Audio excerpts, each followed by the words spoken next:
Olga NEFT అనే పెద్ద షిప్లో ఆయిల్ స్పిల్ అవటం వల్ల బ్లాక్ సీలో ఆయిల్ అనేది లేయర్ లాగా ఫామ్ అయిపోయింది. దాదాపు ఆ షిప్లో 9,000 టన్నుల ఆయిల్ క్యారీ చేస్తుంటే 4,000 టన్నుల ఆయిల్ స్పిల్ అయిపోయిందనమాట. రష్యా ఫెడరల్ ఎమర్జెన్సీ ప్రకటించింది. ఫెడరల్ ఎమర్జెన్సీ వల్ల లాభం ఏంటంటే మెయిన్ ఫండ్స్ ఏదైతే ఆయిల్ స్పిల్ని క్లీనప్ చేయడానికి ఫండ్స్ ఉంటాయో ఇవన్నీ కూడా గవర్నమెంట్ తరపున వెళ్ళి స్పిల్ తొందరగా క్లీన్ అవుతుంది అనమాట. క్లీనింగ్ అప్ యాక్టివిటీ చాలా ఇంపార్టెంట్ ఆయిల్ స్పిల్స్ విషయంలో. ఆయిల్ స్పిల్స్ అనేవి major environmental disaster, marine environmental disaster అని చెప్పొచ్చు. ఇవి మెరైన్ బయోడైవర్సిటీని కూడా చాలా ఎఫెక్ట్ చేస్తాయి. ఇంతకుముందు పెద్ద పెద్ద ఆయిల్ స్పిల్స్ జరిగాయి. ఉదాహరణకి గల్ఫ్ ఆఫ్ మెక్సికోలో ఆయిల్ స్పిల్ కానీ, అలాస్కా దగ్గర ఆయిల్ స్పిల్ కానీ ఇలా జరుగుతూ ఉంటాయి. ఈవెన్ చెన్నై పోర్ట్ దగ్గర కూడా కొన్ని సంవత్సరాల క్రితం ఆయిల్ స్పిల్ అయింది. ఆయిల్ స్పిల్ జరిగినప్పుడు సముద్రం మీద ఆయిల్ అంటే పడవలోంచి ఆయిల్ లీక్ అయిపోయి సముద్రం మీద ఆయిల్ ఒక లేయర్ లాగా ఫామ్ అవుద్ది అనమాట. దీనివల్ల ఒక్కొక్కసారి అక్కడ ఫైర్ అంటుకుంటే కనుక మొత్తం ఆ కంప్లీట్ ఏరియా నిప్పు అంటుకుంటుంది. ఒకసారి అక్కడ ఉన్న పెద్ద పెద్ద నౌకలు కూడా నిప్పు అంటుకుంటాయి అనమాట. మేజర్గా ఆయిల్ అనేది పెద్ద పెద్ద నౌకల ద్వారానే ఆయిల్ని ట్రాన్స్పోర్ట్ చేస్తుంటారు. సో సాధారణంగా ఆయిల్ స్పిల్స్కి సంబంధించి కూడా ఇన్సూరెన్స్ ఉంటాయి. కొన్ని పెద్ద పెద్ద కంపెనీస్ ఇన్సూరెన్స్ కూడా క్లెయిమ్ చేస్తుంటాయి. కానీ ఇవన్నీ పక్కన పెడితే ఆయిల్ స్పిల్ వల్ల ఎన్విరాన్మెంటల్ డ్యామేజ్ చాలా ఎక్కువ, కోస్టల్ డ్యామేజ్ చాలా ఎక్కువ. ముఖ్యంగా మెరైన్ ఎన్విరాన్మెంట్లో చిన్న చిన్న పక్షులు కానీ, చిన్న చిన్న చేపలు కానీ ఇవన్నీ కూడా చాలా దారుణంగా వాటి రూపం కూడా మారిపోద్ది. మీరు గమనిస్తే ఆయిల్ స్పిల్ జరిగిన తర్వాత అక్కడున్న వాటి రూపం చూస్తే కనుక చాలా భయంకరంగా ఉంటుందన్నమాట. అది చాలా పెద్ద ఎన్విరాన్మెంటల్ ఎఫెక్ట్ అని కూడా చెప్పొచ్చు. సో ఆయిల్ స్పిల్లింగ్ జరగగానే అక్కడ క్లీనింగ్ అనేది చాలా ఫాస్ట్గా అవ్వాలి.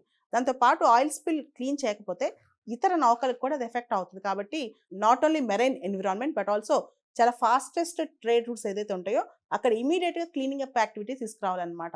వీటన్నిటితో పాటు బ్లాక్ సీలో ప్రస్తుతం జరిగిన ఆయిల్ స్పిల్ ఏదైతే ఉందో ఆ ప్రత్యేకమైన ఆయిల్ని మజూట్ అంటారనమాట. రష్యా ఇంతకుముందు సోవియట్ రష్యా ఆ చుట్టుపక్కల ఉన్న దేశాల్లో పవర్ ప్లాంట్స్లో ఎక్కువ ఈ ఆయిల్ వాడతారు. ఇది చాలా లో క్వాలిటీ ఆయిల్ మజూట్ అనేది. ఇది ఒక లిక్విడ్ టార్ లాగా చాలా నల్లగా, చాలా డెన్స్ ఎక్కువగా, చాలా డేంజరస్గా ఉంటుంది అనమాట ఎన్విరాన్మెంట్ కూడా. కాబట్టి ఈ మజూట్ ఆయిల్ స్పిల్ అనేది ఎన్విరాన్మెంట్కి డేంజరస్, అసలు మెరైన్ సిస్టమ్స్ కూడా డేంజరస్ అనమాట. ఈ మజూట్ ఆయిల్ స్పిల్ వల్ల కోస్ట్ లైన్ చుట్టూ దాదాపు 2,00,000 టన్స్ ఆఫ్ సాయిల్ అనేది కంప్లీట్గా కంటామినేట్ అయిపోయింది. ఈ ఆయిల్ ఎంత వెళ్ళి అక్కడ పెరిగిపోయింది అనమాట. సో ఇదంతా ఒక లేయర్ లాగా ఫామ్ అవుతూ వెళ్ళి సాయిల్ దగ్గర అతుక్కుపోద్ది ఆయిల్. డిసెంబర్ 15వ తారీఖు జరిగిన ఈ బ్లాక్ సీ ఆయిల్ స్పిల్ అనేది అసలు ఎక్కడ జరిగింది, ఇది చాలా ఇంపార్టెంట్. ఇది ఎగ్జాక్ట్గా జరిగిన ప్లేస్ కెర్చిస్ స్ట్రైట్.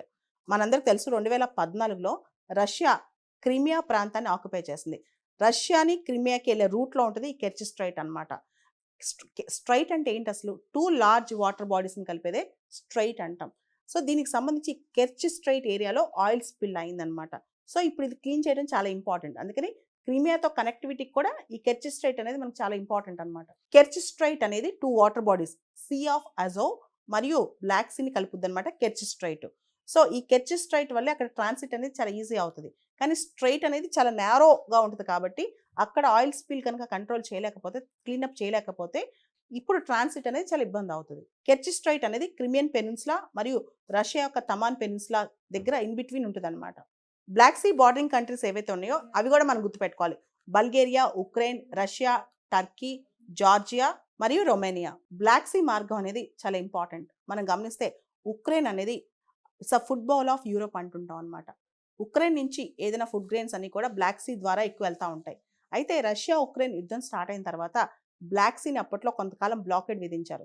దాని తర్వాత టెంపరరీ హ్యూమానిటేరియన్ హెల్ప్గా బ్లాక్ సీ గ్రెయిన్ ఇనిషియేటివ్ అని స్టార్ట్ అయింది. అంటే ఫుడ్ కానీ ఇతరత్ర ఇంపార్టెంట్ మెటీరియల్స్ కానీ అక్కడి నుంచి రావచ్చు. అంతేకాని బ్లాక్ సీని అమ్యునిషన్, వెపన్స్ వాటికి వాడకూడదని చెప్పేసి ఒక ఇనిషియేటివ్ స్టార్ట్ అయింది. కానీ రష్యా దాని మధ్యలో ఆపేసి తర్వాత దాని మీద పెద్ద ఇష్యూ కూడా అయిందనమాట. కాబట్టి మనకి బ్లాక్ సీలో ఉన్న స్ట్రైట్స్ ఇవన్నీ కూడా చాలా ఇంపార్టెంట్. ఇంత పెద్ద ఇంటర్నేషనల్ ట్రేడ్ రూట్స్లో ఎక్కడైనా సరే ఆయిల్ స్పిల్స్ అనేవి అప్పుడప్పుడు జరుగుతుంటాయి. కానీ ఆయిల్ స్పిల్ జరిగిన తర్వాత ఆయిల్ స్పిల్ క్లీనింగ్ అనేది చాలా ఇంపార్టెంట్ అనమాట. కెమికల్ డిస్పర్సెంట్స్ కానీ, అబ్జార్బెంట్స్ కానీ ఎక్కువ వాడుతుంటారనమాట. అంతేకాకుండా ఆయిల్ స్పిల్స్ని రిమూవ్ చేయడానికి వాషింగ్, ఫ్లషింగ్, అదేవిధంగా అబ్జార్బెంట్ మెటీరియల్స్ ఇవన్నీ వాడుతుంటారనమాట.